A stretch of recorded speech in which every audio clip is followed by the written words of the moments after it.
Когда мы находились в Золотоколодце, Баба-Яга начала разбирать дом. Я понял, что дело пахнет жареным. Мирноград надо взять в кольцо и тому подобное, что типа он уже взят в буквой «П». Что-то у меня чутье было, то, что что-то не то. Извините за выражение, наебало. Полное. У него нет ноги, он ползет. Как на территории Украины Россия может защищать свои территории? Вот я даже слово «оккупант» не знаю, что такое, что это такое. Мы пришли к вам в гости и тупо здесь насрали.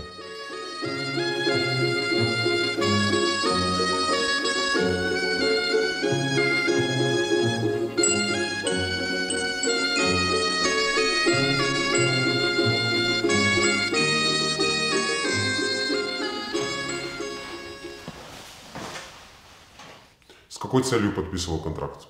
У нас с женой 6 детей. Супруга хотела, чтобы в однокомнатной квартире 8 не жить, хотела купить дом. Ну, так получается, она отправила. Но она не боялась, что ты можешь не вернуться? Особо она, наверное, не думала, вернусь я или не вернусь.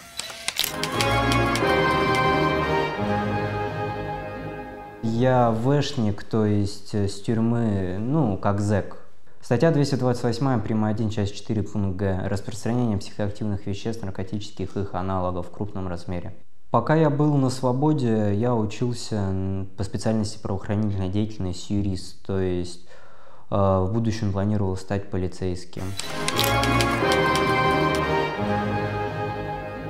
Сели на мотоциклы, нас довезли до какого-то разрушенного села.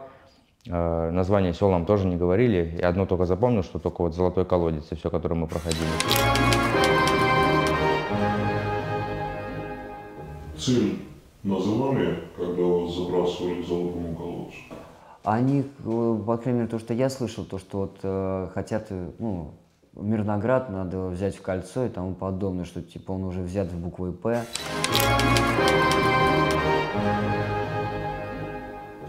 По птичке нас, поэтому по квадрокоптеру вели и по рации.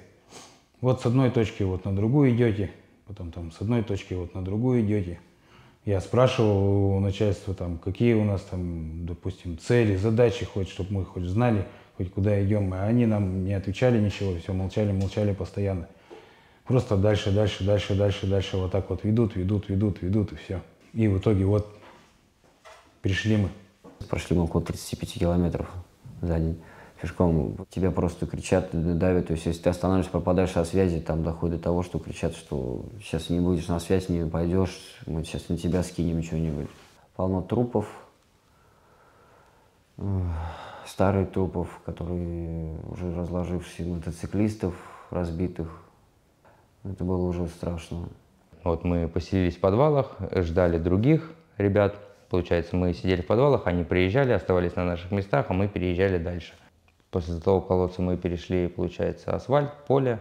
Когда мы находились в Золотоколодце, мы оказались в доме, Баба-Яга начала разбирать дом. Нас маленько засыпало, в том плане, что обвалилась крыша, было трудно пройти. Баба-Яга, так называется, это машина для убийств, для уничтожения, в принципе, и очень, скажем так, страшная.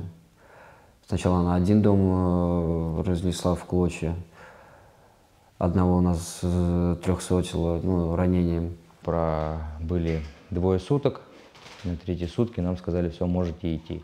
И мы пошли недалеко, вот, и встретили блиндаж, где нас взяли успешно в плен. Сначала там 3 человек туда зашло, потом еще там ребята потянулись. В итоге нас вот 13 человек там набралось в этом блиндаже. Что-то у меня чутье было, то, что у начальства что-то не то. Потому что мы там зашли день, ночуем, 2-ю ночь ночуем, 3-ю ночь ночуем, 4-ю ночь начали ночевать. На связь вышел с командиром, у него спросил, я говорю, какая у нас задача-то следующая, сколько нам здесь находиться? Он говорит, пока сидите, будьте на связи, мы вам сообщим, дадим знать, все. У нас было немного воды, немного покушать, мы это все поели, попили. На 2-е сутки у нас уже, получается, это все закончилось уже к вечеру. Ни еды, ни воды. Вот сутки, 2-е сутки проходят, мы решаем, что все, еды нет, а нам по рации передают Сидите, мы принимаем по вам решение. Сутки, двое. Мы говорим, у нас воды нету, еды нету, ничего нету. Сидите, ждите, только ждите, и все. Ну, наверное, неделю, не пили. Ну, вот, которую воду набирали с речек, с озер, вот ее только пили. А покушать как бы особо вообще ничего не было. Мы просто принимаем сами решение, что надо, ну, по 2 человека взяли с группы и чтобы куда-то пойти за провизией. Я вышел, посмотрел на, если я не ошибаюсь, это был камикадзе, поднял руки. Раза 2 либо 3, по-моему, все-таки 3 крикнул то, что сдаюсь. У меня даже автомата с собой не было, поскольку автомат засыпало просто. У меня с собой была только каска, броня и все. Слышали Бабу-Ягу, комиков. Началась, по-моему, с автомата стрельба. Мы уже поняли, что нас заметили, или поняли, что мы там есть. Мы хотели еще сдаться, еще когда только одну ТМ-ку только там, когда только бросили еще. Все, и у нас старшие группы говорят, не сдавайтесь, все нормально будет, держим оборону, все нормально будет. Наши вот эти 2 старших, получается, откинулись гранатой, кинули дымовую шашку. Мы думали, что дымовая шашка заполонит все, и мы сможем успешно отступить. Они побежали первые под дымовую шашку, их ваши ребята задвухсотили. Да, мы понимаем, что, в принципе, мы уже окружены, что там летает очень много, ну, так называемых камикадзе, то есть мы слышим это все звуки, плюс подлетает Баба-Яга. Ну, какой процент выжить в этом моменте, правильно? Начали отстреливаться. Ну, не то, что отстреливаться, а, в общем, открывать решетки и выкидывать гранаты. После этого маленько все утихло. Мы начали немного выглядывать, посмотреть обстановку. И на входе, где-то от входа примерно метрах в 5, может быть в 6, я увидел портфель. Там была ТМ-ка. А потом, также я смотрел, я увидел пробегающих 2 ребят ваших, они еще 1 портфель закинули. Я понял, что, ну, дело пахнет жареным. Когда кинули 3-й, это все сработало и одним разом. И был очень большой взрыв. Нас с этого бункера всех 7 человек выдуло. Меня откинуло, шапка спала, у меня вот до сих пор ухо не слышит. Это было, ну, уже и страшно, ужасно, и этот бункер почти разобрался наполовину. Мы, короче, им кричим, типа мы все сдаемся. Все побросали, автоматы разрядили, автоматы отдельно, рожки отдельно, там, рации еще были, рации тоже отдельно. Подняли руки, вылезли и, как обычно, ну, берут пленных, также руки за голову, на колени. Все. Нас ребята приняли очень хорошо, я вам скажу. Никаких матов, никаких обзываний не было. То, что очень сильно удивительно. Никто даже нас не бил. Нам дали воды, нам дали даже по 3 раза покурить сигареты. Сдавался в плен, действительно, много раз спрашивал у ваших парней из 82-й бригады, обнулят меня или нет. Но они говорили то, что ваше руководство не наше, то, что мы дорожим своими людьми и нам нужны люди на обмен. Нам дали консерву, кильку, воды, сигарет и хлеб. Наше командование, ну, не могло нам скинуть ни воды, ни попить, ни поесть.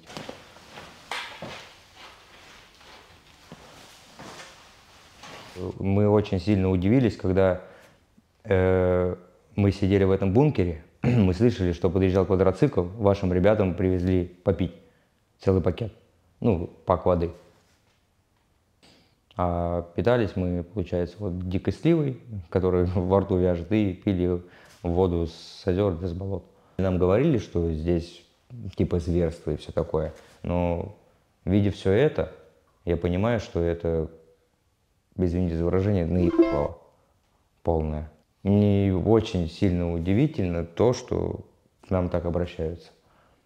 Хотя, как бы это грубо не звучало, ну, мы ваши враги. То, что да, мы пришли к вам в гости и тупо здесь насрали. И вам это очень неприятно всем. Я не мог представить, что вот настолько дронов это и много, и... Да и, в принципе, как это страшно, когда по тебе стреляют.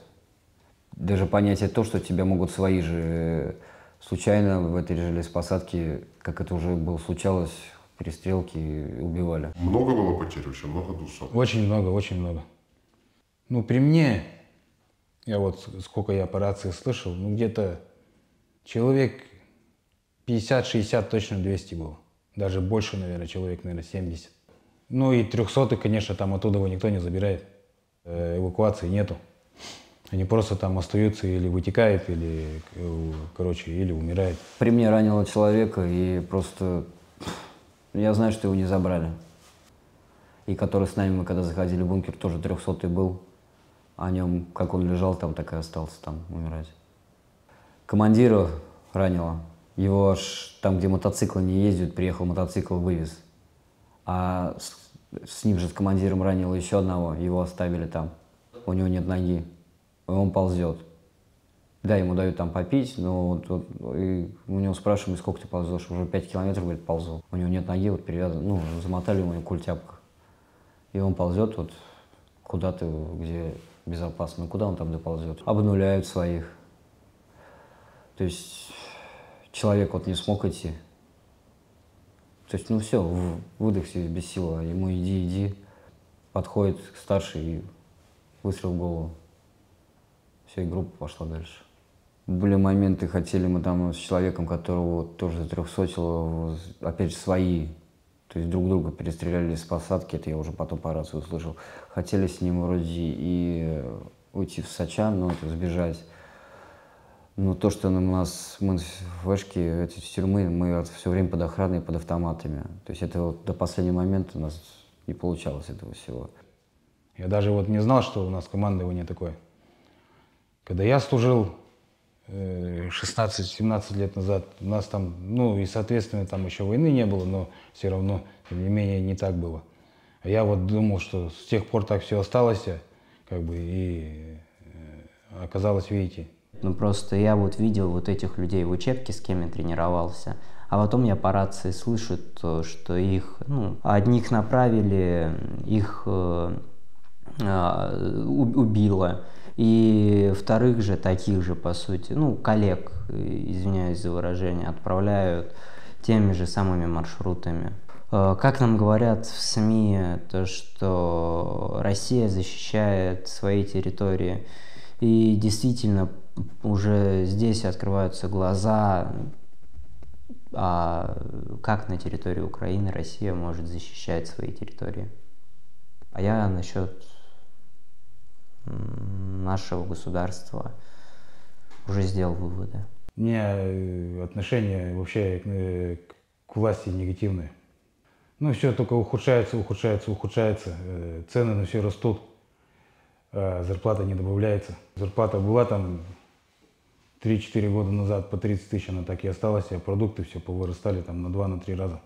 Бензин тоже самый вырос, цены на машины выросли. А ты хочешь, чтобы тебя обменяли? Конечно же, да, но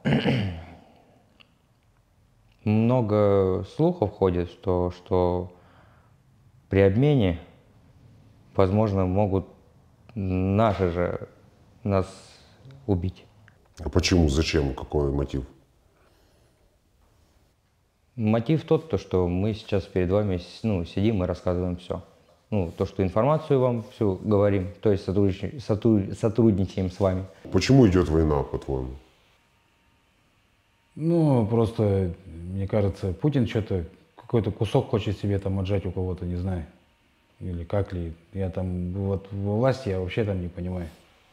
Ну, как ты вообще себя чувствуешь, оккупантом или освободителем?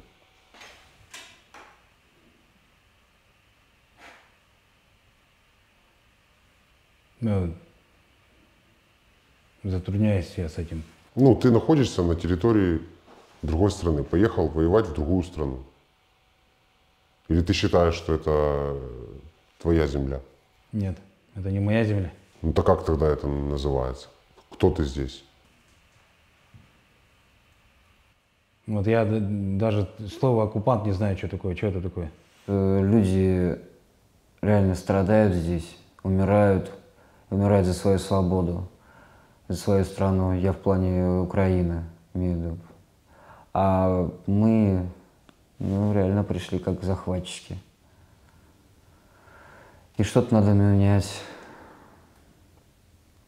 каким бы это ни было способом.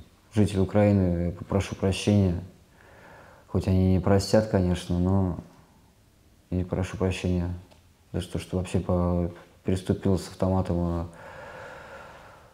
на их границу. Хочется сказать большое спасибо вам, то, что дали позвонить отцу. Я успел поговорить с отцом и матерью. Да, хотел бы жене передать привет детишкам. Даниру, Дарине, Женьке, Руслану, Кариму, чтобы все нормально было у вас.